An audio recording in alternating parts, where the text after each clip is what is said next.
আর এমন সুন্দর মাছটা এইভাবে উঠারে ফেলা রে। পচা মাছ নিয়ে আসার পর তুমি বমি করতেছো? আমি তো বাপ মনে হয়ে গেছি না? হ্যাঁ, পচা মাছের গন্ধে বমি করতেছি আমি। মাছের গন্ধে যদি বাবা যেতে তাহলে তুই ছিলই।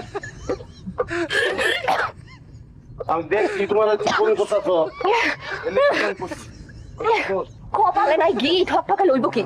বাবু তাকে কপাল লাগে, কপাল পোড়া কপাল হলে বাপ ছাড়া। তুমি আমার পুরা কবিলা কইলা না? পোড়া কপালের পোড়া কপাল করবো তো কি চাকরি বলে কইবো? এত বড় একটা মাছ কিনার সময় কিনা ভালো না খারাপ এটা কি তুমি বুঝো নাই? হ্যাঁ, আপনার যোগ্যতা নাই তোমার, বুঝছো? তুমি একটা অমানুষ। আর একটা পচা মাছ আনছি, এর লিগে তুমি আমার অমানুষ কিবা? ও মাছ কইতে পারো মাছটা রে? অমানুষ কমো না তো কি কমু? হ্যাঁ, একটা ছোট্ট বাচ্চারও যদি কই একটা ভালো মাছ লইতে পারো, আল্লাহ তো তোমার বিবেক বিবেচনা কিছু দেয় নাই।